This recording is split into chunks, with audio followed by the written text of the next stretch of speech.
কলির মানুষের হরিনাম ছাড়া কোনো গতি নাই, কোনো গতি নাই, কোনো গতি নাই। একমাত্র ভব পারাপারির সম্বল হচ্ছে বাবা এই হরির নাম সংকীর্তন। আপনারা প্রশ্ন করতেই পারেন, মৌমিতা তো সব কীর্তনিয়ারা বলে, যত যত ভাগবত পাঠক ঠাকুরের মুখে পাঠ শুনবেন, আমাদের মতো যত অধম কীর্তনিয়ারা আসবো, সমস্ত কীর্তনিয়া একটাই কথা বলবে, বাবা এই যে আজকের কীর্তন হচ্ছে তা নয়, আবার কালকেরও কীর্তন আছে, কত কীর্তনিয়া কীর্তন গাইবে। তাহলে যত যত কীর্তনিয়া কীর্তন গাইব, ওই একটাই কথা বলবো, বাবা হরি নাম শোনো, হরি নাম গাও, একাদশী করো, ভগবানের চরণে তুলসী দাও, তুলসী গাছে জল দাও, ও ছাড়া গতি নাই। কি মায়েরা কীর্তনিয়ারা বলে না যে হরি ছাড়া গতি নাই? কি মা বলি তো? আচ্ছা ভালো করে বিচার করে দেখেন, কীর্তনিয়ারা যেটা বলবে বাবা সেটাই যে ঠিক না, জীবনেও না। কীর্তনিয়া আমরা যেটা বলবো বাবা সেটা একবার মিলিয়ে দেখতে হবে, বাস্তবে একবার মেলাতে হবে না মা? এই যে আমরা কীর্তনিয়ারা বলছি হরি ছাড়া গতি নাই, সত্যি কি গতি আছে?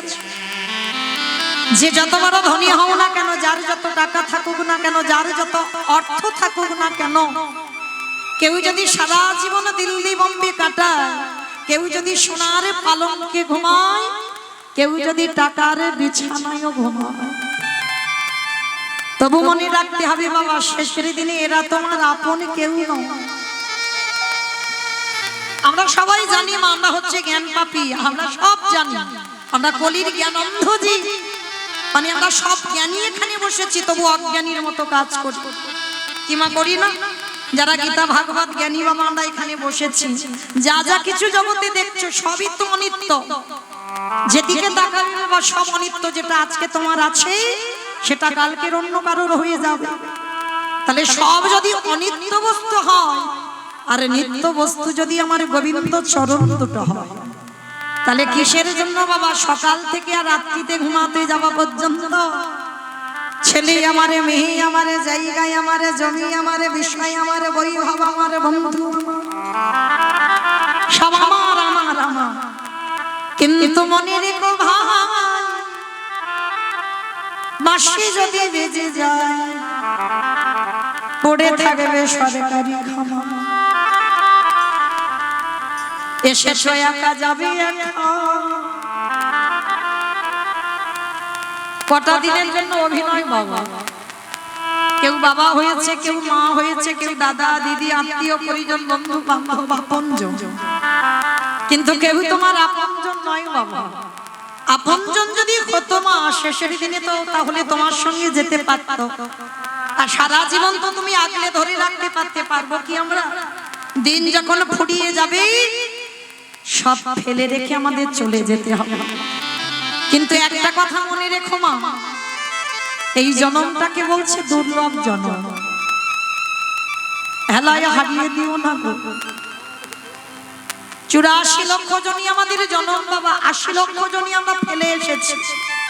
সবাই যারা দাঁড়িয়ে আছেন, যারা বসে আছেন, আমি কীর্তনিয়া সম্প্রদায় 80 লক্ষ বার জন্মেছি।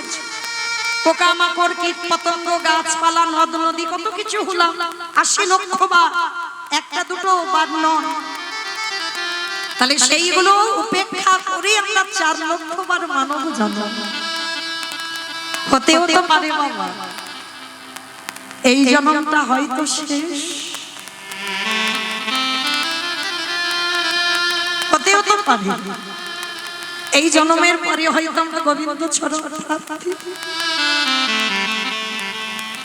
তাই হেলায় হারিয়ে দিও না। আমরা এমন কর্ম করব না বাবা যেন আবার ফিরে আমার পিছনে 80 লক্ষ জনিতে যেতে হয়। যেমন আমরা ক্লাসে উঠি বাবা 1 2 3 4 5 একে একে উপরে উঠি, আমরা কেউ কিন্তু নিচে নামি না। তাহলে 80 লক্ষ জনই ফেলে 4 লক্ষ বার মানব জন্ম, এবার আমরা আগিয়ে যাব বাবা, কেউ যেন পিছনে না থাকে। তাহলে আমাদের মনুষ্য জীবনে কর্তব্য কি? এমন কর্ম করব না যে যার জন্য বাবা আমাদের 80 লক্ষ জনিতে আবার পিছনে যেতে হবে। এবার আমাদের আগিয়ে যেতে হবে, সামনের দিকে দেখতে হবে। কারণ এই দেহটা বাবা শুধু স্বামী সেবার জন্য নয়, এই দেহটা শুধু সংসারে ছেলে পুলে মানুষ করবার জন্য নয়, এই দুটো হাত দিয়েছে শুধু রোজগার করার জন্য নয়, এই দেহটা দিয়েছে বাবা কৃষ্ণ ভজন সাধন করবার জন্য। হরি বল হরি বল। কৃষ্ণ ভজিবার তরে সংসারে আয়ন, মিছে মায়ায় ভক্ত হয়ে বৃক্ষ সম হই। এই ভজন যোগ্য দেহ পেয়েছি বাবা, হেলায় হারিয়ে দিও না।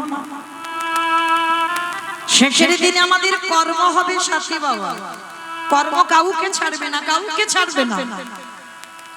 এই জগৎ সংসারে রামচন্দ্রকে বাবা সরযূ নদীর জলে প্রাণ ত্যাগ করতে হয়েছে, ভগবান কৃষ্ণচন্দ্রকে জরাবাধের তীরে প্রভাসীর তীর্থে প্রাণ ত্যাগ করতে হয়েছে, চৈতন্য মহাপ্রভুকে বাবা 48 বছর বয়সে জগন্নাথ ধাম পুরী ধাম, কেউ তো জানতো না বাবা, কেউ কি আমার নিমাইকে ভগবান বলে স্বীকার করতো? পুরী ধামের বাসীরা কেউ স্বীকার করতো না, মনে মনে ভাবতো একজন হয়তো মহাপুরুষ, কিন্তু ভগবান যে রাধা কৃষ্ণ এক আত্মা হয়ে কলিযুগে গৌরাঙ্গ হয়েছে, এটা কিন্তু পুরী ধামের মানুষরা বিশ্বাস করতো না। যার জন্য বাবা ওই জগন্নাথ মন্দিরে আমার ভগবানকে পিটিয়ে মেরে দেওয়া, 48 বছর বয়স মাত্র। তাহলে ভেবে দেখেন বাবা, যে ভগবানের রাধারানী প্রাণ, রাধারানী জীবন। আচ্ছা বলেন তো আমার ভগবান সব থেকে কাকে বেশি ভালোবাসে? কাকে ভালোবাসে মা? ভক্ত।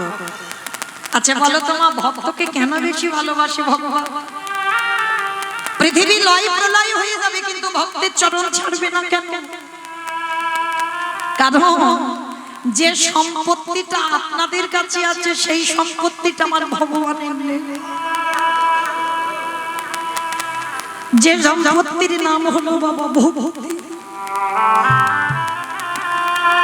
তাই ভগবান শুধু এ যুগে নয়, প্রতি যুগে যুগে ভগবানে আমার ভক্ত চরণে ধুলা, চরণ ধুলায় অঙ্গে মা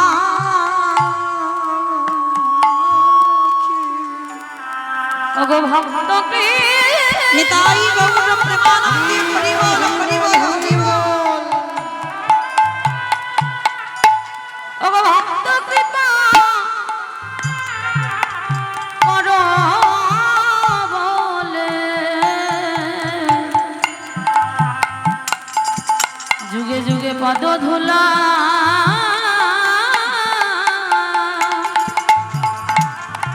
অঙ্গে মাখে,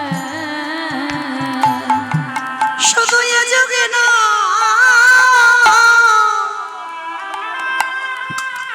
ভগবান যতবার ধরায় এলো, শুধু ভক্ত পদ ধুলা না, আজ নয়ন জলে ভাসিয়া ওই ধুলায় অঙ্গে মাখে। হে ভক্ত তাই গৌর প্রেমানন্দে হরি বল হরি বল হরি বল।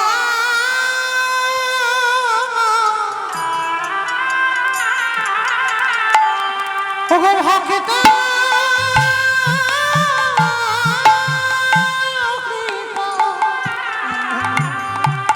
কৃপা করো,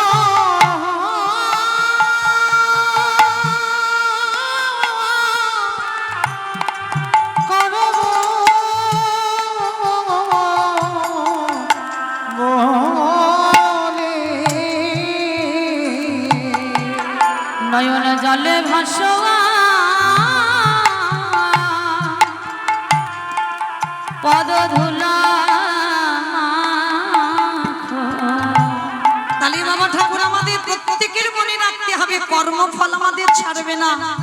আমার রাধারানীর মতো ভক্তিমতী নারীকে বাবা 100 বছর ব্রজের মাটিতে বসে কাঁদতে হবে, একটা দুটো বছর না, 100 বরস গোবিন্দ বিরহ। হরি বল রাধে রাধে মা গো মা। আমি একটা কথা বলে দিই বাবা, অপরাধ নিও না। যদি আমায় ভালোবাসেন হরিবাসরে কীর্তন চলাকালীন কেউ আমার চরণ স্পর্শ করবেন না। আলিঙ্গন যে যার মধ্যে রাখবেন, আবেগ যে যার মধ্যে রাখবেন। নিতাই গৌর প্রেমানন্দে হরি বল, হরি বল, হরি বল। আজকে এই যে আমরা প্রত্যেকে বলবো বাবা কর্মফল, এই কর্মফল কাউকে ছাড়বে না বাবা। শ্রীমতী রাধারানীর মতো ভক্তিমতী, যে রাধারানীকে এক পলক আমার গোবিন্দ না দেখে থাকতে পারে না, যে রাধারানী আমার গোবিন্দকে এক পলক না দেখে থাকতে পারে না, সেই রাধারানীকে 100 বছর কাঁদালো ব্রজের মাটিতে বসে। কেন? আমরা সবাই বলি বাবা শ্রীদামের অভিশাপ, শ্রীদামের অভিশাপে রাধারানীকে কাঁদতে হলো বাবা। এটা আসল তত্ত্ব নয়। এই যে জগতে রাধারানী হলো আমাদের আস্থায়ী তত্ত্ব, আরে গোবিন্দ হলো বিষয় তত্ত্ব। ওই রাধারানী 100 বছরে কেঁদে জগৎকে শিখিয়ে দিল, ওরে কলির জ্ঞানন্ধজি, আমার মতো করে কেউ যদি কাঁদতে পারে, আমার মতো যদি কেউ গোবিন্দ ভালোবাসতে পারে, একেবারে যদি হা গোবিন্দ প্রাণে গোবিন্দ বলে, একেবারে নয়ন জলে বক্ষ জোড়াল ভাসাতে পারে, আমার ভগবান পৃথিবীর যে প্রান্তে থাকুক না কেন, সে যে ভক্তের দাদে ছুটে আসে, যে জনে পিতাই গৌর হরি বল, হরি বল।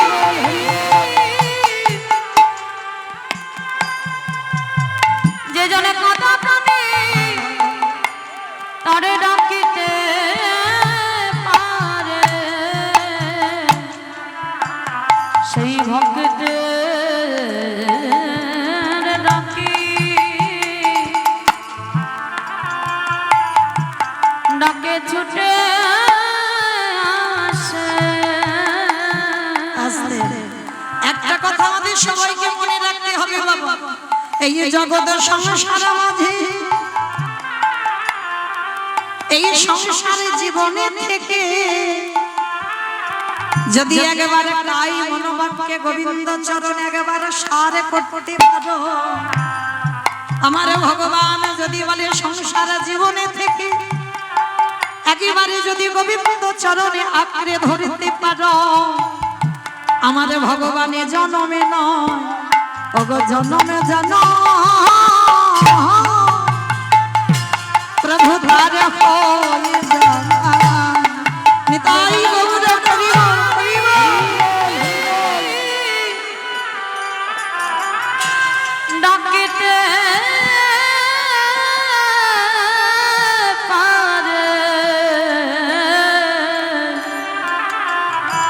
সে যে জনমে জন তারে হয়ে যায়। আস্তে আমরা তো ডাকতে জানি না, ভালোবাসতে জানি না, তাই তো আজকের ভগবানকে আমরা দেখতে পাই না বা সাড়াও পাই না। কিন্তু মাইরা হরি বল, হরি বল, হরি বল। এই জগতের সংসারে বাবা একটা কথা মনে রেখে, প্রত্যেককে আমাদের সাজা তো পেতে হবে বাবা, কর্মফলের সাজা। শুধু সাজা নয়, মৃত্যু যন্ত্রণা কাউকে ছাড়বে না, কাউকে ছাড়বে না। যারা দাঁড়িয়ে আছেন, বসে আছেন, আমি কীর্তনিয়া সম্প্রদায়, যারা কীর্তন গাওয়াচ্ছেন, কাউকে ছাড়বে না বাবা, মৃত্যু যন্ত্রণা পেতে হবে। এই মৃত্যু যন্ত্রণা কোথায় কোথায় আসে জানো? প্রথমে যন্ত্রণা আসে বাবা চোখে, তারপরে যন্ত্রণা আসে বুকে, তারপরে যন্ত্রণা আসে মুখে। ভালো করে বিচার করে দেখবেন মা, আমি বলে যাচ্ছি বলে আমার কথা মেনে নেবেন না। যদি কোনো ব্যক্তি বাবা বয়স হয়ে অসুস্থ হয়ে মারা যায়, একবার তার বিছানার পাশে বসে থাকবেন।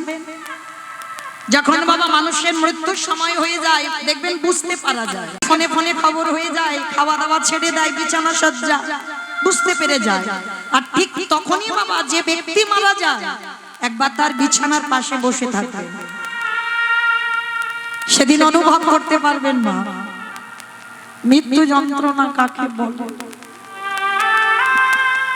সবাইকে পেতে হবে। কিরকম দেখবেন মা, যদি বয়স হয়ে কোনো বাবা বা কোনো মা যদি দেহ রাখে, পাশে ছেলে বউ নাতি পুতি সব ঘিরে বসে আছে, কিন্তু যে ব্যক্তি মারা যায় সে বারবার বলে আমার বড় ছেলেটাকে ডেকে দেবে, বসে আছে কিন্তু বারবার বলে আমার ছোট নাতিটাকে ডেকে দেবে, আমার ছোট মেয়েটাকে একবার খবর দেবে।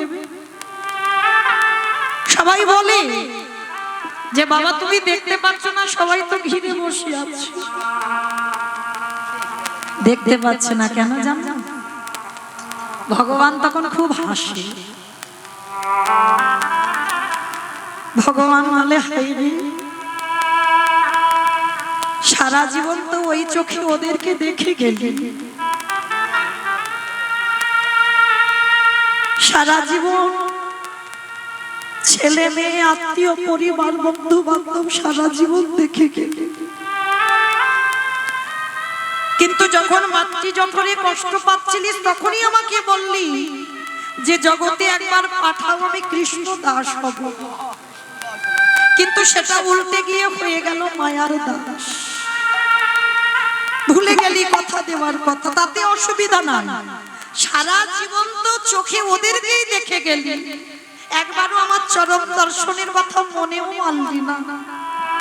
তা আজকে যখন যাবার সময় হলো, এখনো সেই বড় ছেলে ছোট মেয়ে বড় নাতিকে খুঁজে বেড়াচ্ছিস।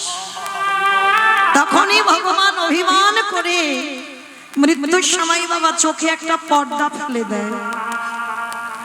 দেখবেন কোন ব্যক্তি যখন অসুস্থ হয়ে মারা যায় না, সবাই বসে থাকে বাবা, দেখতে পায় না, সবাই ঘিরে আছে দেখতে পাচ্ছে না কেন?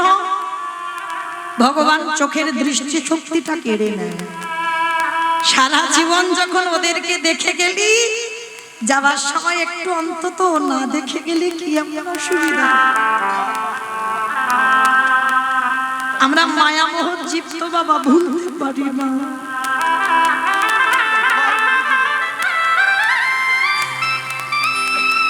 ভগবান চোখে পর্দাটা ফেলে দেয়, কিছু দেখতে পাচ্ছি না। এইবার মৃত্যুর সময় বাবা জন্তু দেশে বুকে চেপে ধরে, আর যখনই বুকে চেপে ধরে বাবা এত অসহ্য যন্ত্রণা, কাউকে যে তুমি বলবে সেই বলার ভাষাটা মৃত্যুর সময় দেবে না, কণ্ঠ থেকে তো ভাষা কেড়ে নেবে।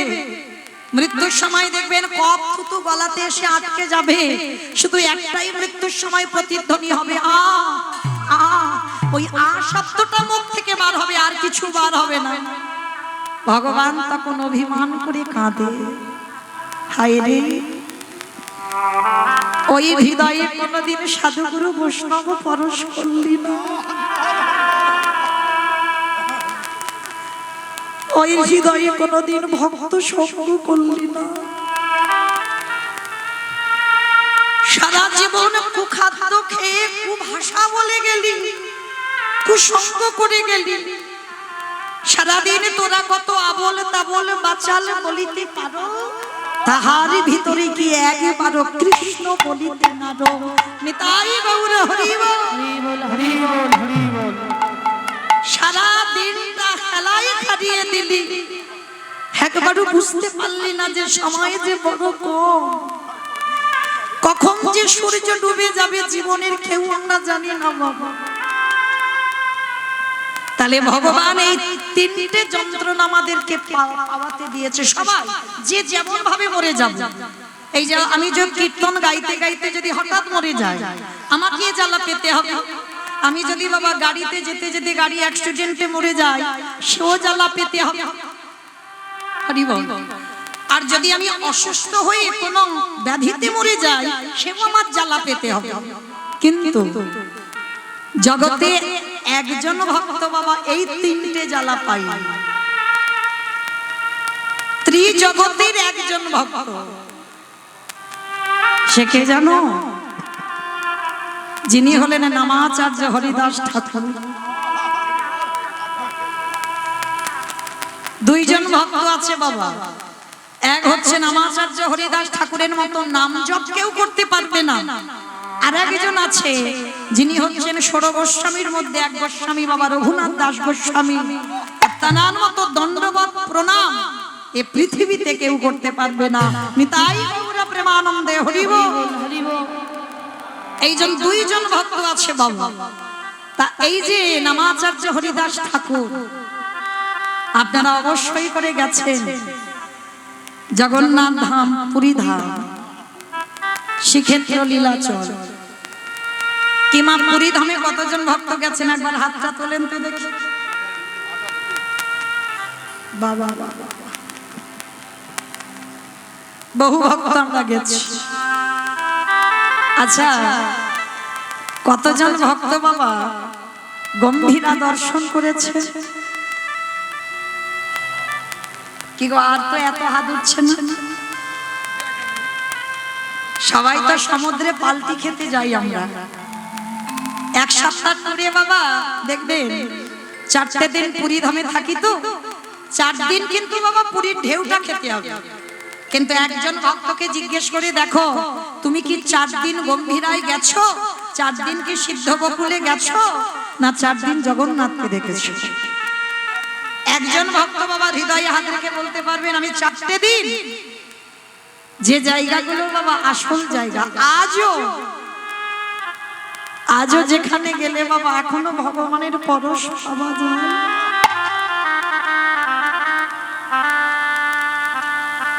গম্ভীরায় যারা যাবেন বাবা 3.5 জন ভক্ত, স্বরূপ দামোদর, রাই, রামানন্দ আর শিখি মাইতি। আর নারী জাতি বাবা আমরা অর্ধেক, নারী মানে অর্ধেক। আর শিখি মাইতির একটা বোন ছিল যার নাম হচ্ছে মাধবী দাসী। আমারা নারী জাতি তো বাবা, নারী জাতিদের হাজার বাধা, যেটা পুরুষদের নেই। হাজার বাধাই নারী জাতিদের হয়।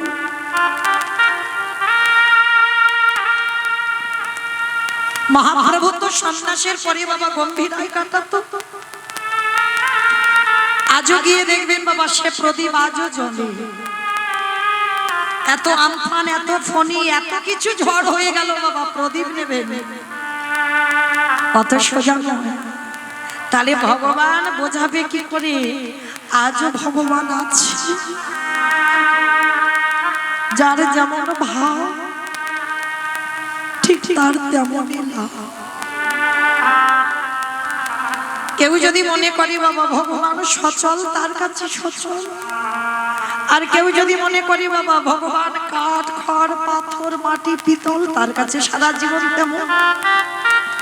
তাহলে আজও ভগবান আছে, আজও প্রদীপ জ্বলছে। সন্ন্যাস নেবার পর সচিমা বড় শখ করে বাবা নিজের হাতে একটা কাঁথা সেলাই করেছিল, নিমাই অঙ্গে দেবে। কিন্তু বাবা যারা সন্ন্যাসী হয় শুধু গৃহস্থের প্রসাদ নয়, গৃহস্থের যাবতীয় জিনিস বাবা নিষিদ্ধ। মায়ের দেওয়া কাঁথা এনে বাবা যখন জগদানন্দ দিয়েছিল আমার মহাপ্রভুকে, মহাপ্রভু কাঁথাটা বুকে ধরে বলেছিল আমার মা দিয়েছি। কিন্তু এটা তো আমি ব্যবহার করতে পারবো না, কারণ আমি সন্ন্যাসী। সন্ন্যাসীর এগুলো নিষিদ্ধ বাবা। আজও আছে মহাপ্রভুর সেই যে 3.5 জন ভক্ত যে শ্রীখোল বাদ্য গম্ভীরা, আজও গিয়ে দেখবেন এখনো আছে। এই মূল্যবান জিনিসগুলো মা দেখতে হয়। আর এই যে মাধবী দাসী না কোনোদিন প্রভুর সামনে আসেনি, কারণ স্ত্রী বদন দর্শন তো নিষিদ্ধ বাবা সন্ন্যাসের পর। তাহলে মাধবী দাসী 3.5 জন ভক্ত মানে নারী জাতি, 60 বছরের বৃদ্ধা। সেই 60 বছরের বৃদ্ধা নারী দূর থেকে বাবা লক্ষ্য করতো প্রভু আমার ভক্তদের নিয়ে হরি কাঁদিয়ারে বলে হে গৌর হরি, এই জন্মে আমার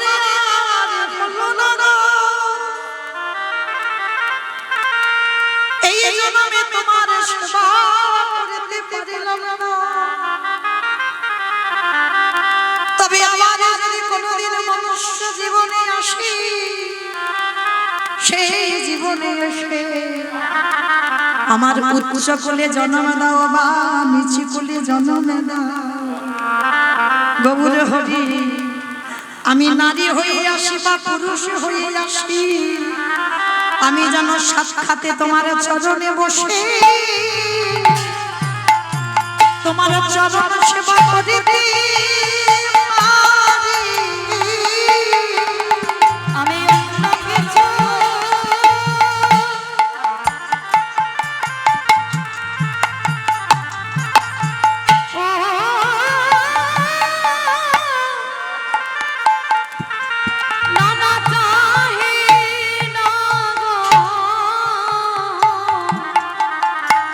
যেন আমি চরণ সেবা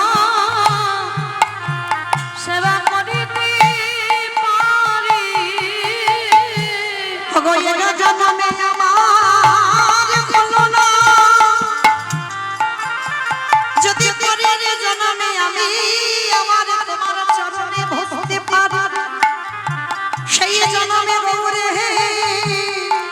তোমার চরণ তলে বসে যেন হাগুর বলে কাঁদিতে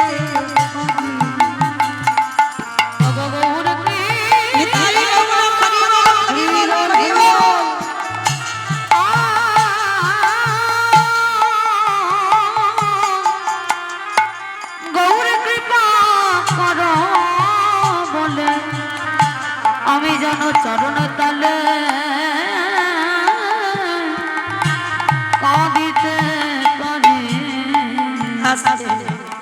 তাহলে সেই মহাপ্রভু গম্ভীরা থেকে প্রতিদিন যেত কোথায়?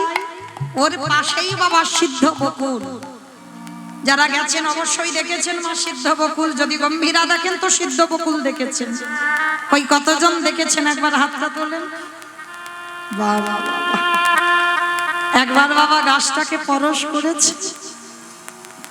যারা পরবর্তীতে যাবে অবশ্যই একবার গাছটাকে পরশ করবে। পরশমণি পাথরের নাম শুনেছেন বাবা? পাথরটা লোহাতে ঠেকালে লোহা সোনা হয়ে যায়।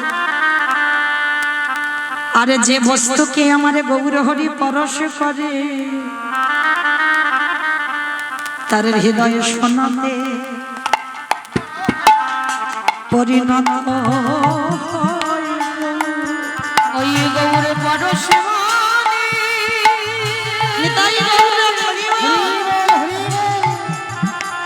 গৌর পরশমণির পরশে ওই হৃদয়টা যে সোনা হয়ে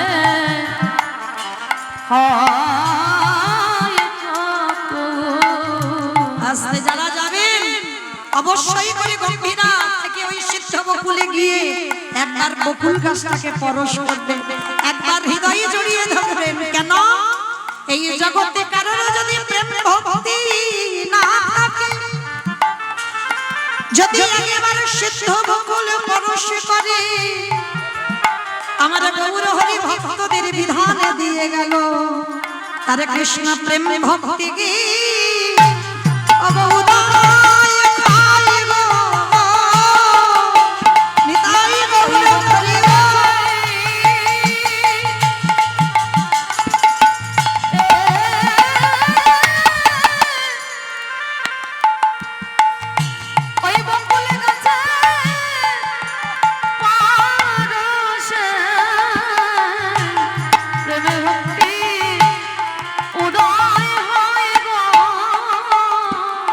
আস্তে।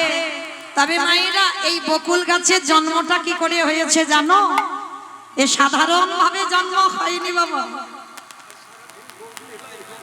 হরি বল রাধে।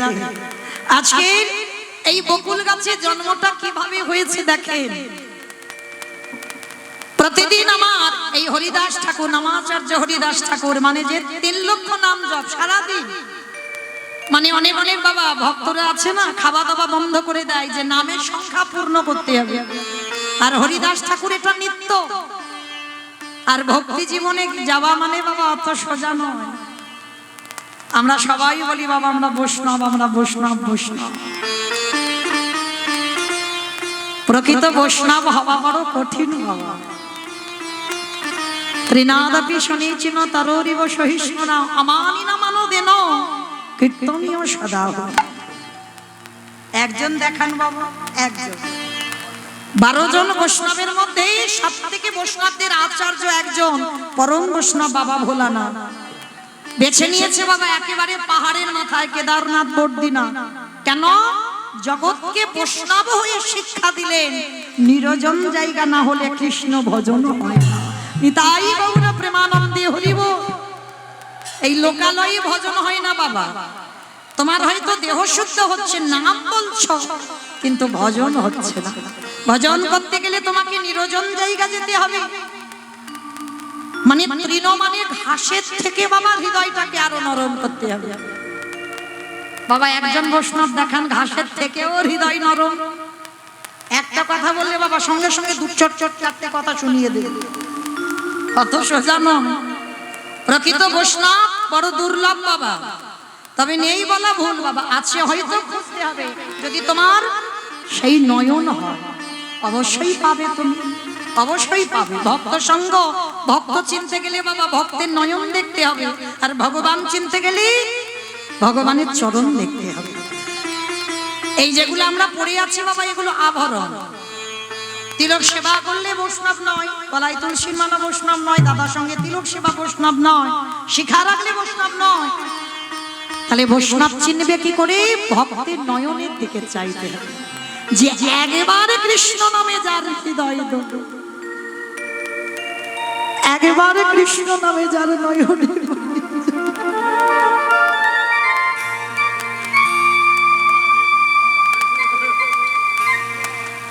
এই জগৎটাই বাবা সাজাই পড়ি,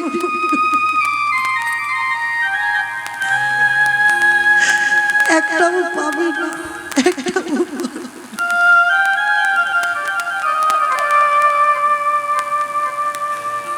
মহাপ্রভু এতটাই হরিদাসকে ভালোবাসত, আর যারা ভজনের পথে আগায় বাবা তাদের আহার, হরি বল, তাদের আহার আর নিদ্রা কম, এই দুটো কমাতে হবে বাবা। আহার কম, নিদ্রা কম। আর এই হরিদাস ঠাকুর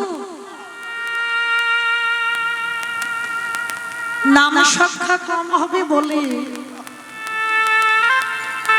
ওই আঠা মাখিয়ে রুটি করে বেলুনিতে বেলে আবার আগুনে সেকে খাবে,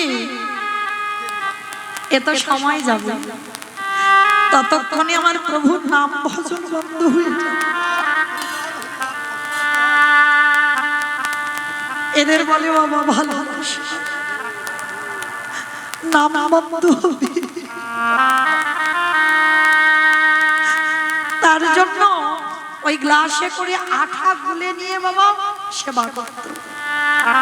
হরিদাস ঠাকুরের একটাই কথা, পেটে গেলে তো সেই তো গলে যাবে, কি দরকার এত সময় নষ্ট করে কৃষ্ণ ভজন বন্ধ করে আমি আমার সুখের জন্য আমি খাবার বানাবো। ভক্তদের মনোবৃত্তিটা বাবা এমনই হয়। আজকে সারা দিন বসে বসে নাম জপ করছে, সময়ে খায় না। তো মহাপ্রভু এসে হরিদাসকে বলছে, হরিদাস, ও হরিদাস, তুমি বসে বসে এমন করে নাম করো, হরিদাস গো, তুমি যেদিনে ধরা থেকে চলে যাবে, বলো বলো হরিদাস, সবাই জগতে হরিনাম করে বেটি, কিন্তু তোমার মতো করে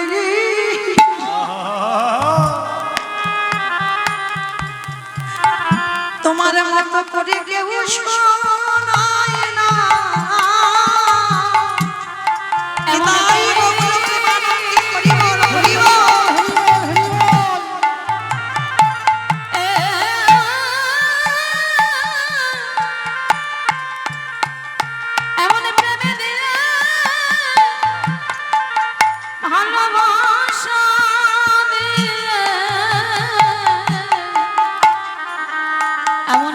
তোমার মতো করে নাম কেউ শোনায় না। ওগো হরিদাস, ওগো হরি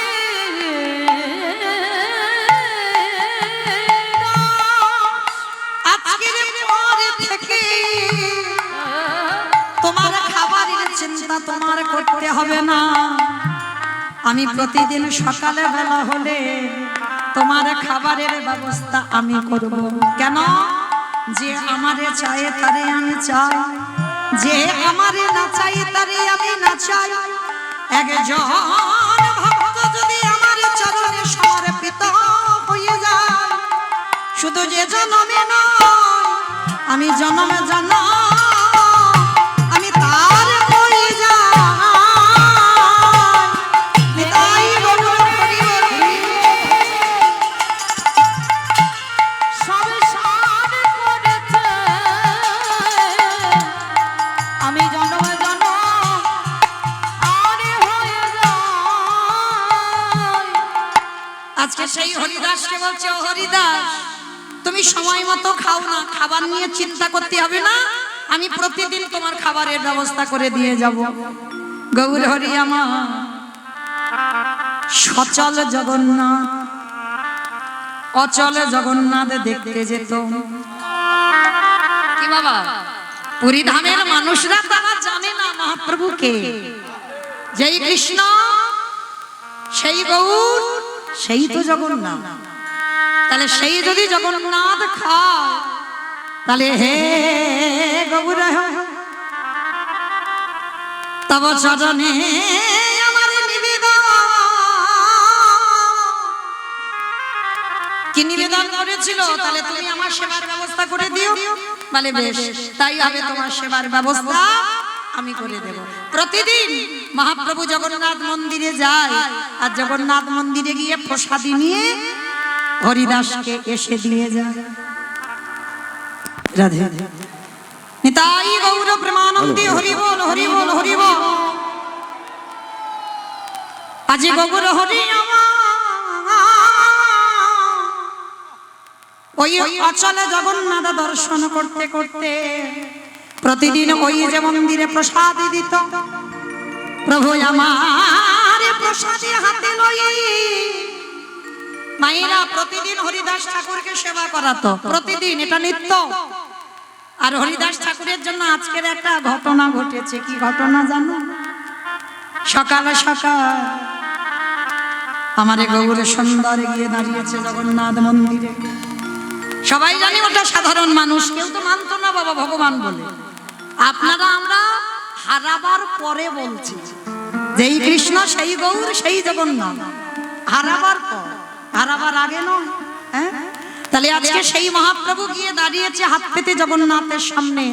আর জগন্নাথের 56 রকমের ভোগের মধ্যে আজকের একটা প্রসাদী হাতে পড়েছে। কি প্রসাদ জানো?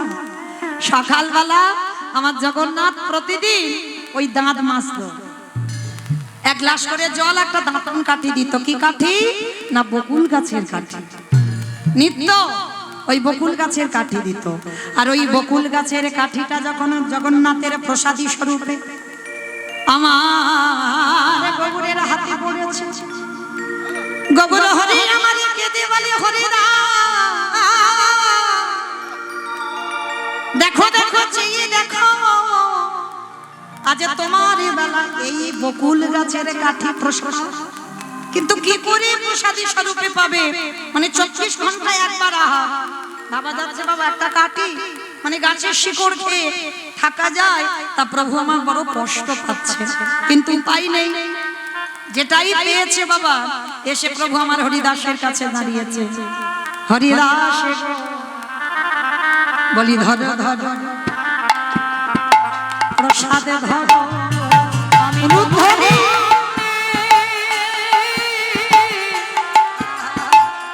তোমার জন্য এনেছি গো, একেবারে ধরো ধরো প্রসাদ ধরো। এই যে প্রসাদে প্রসাদ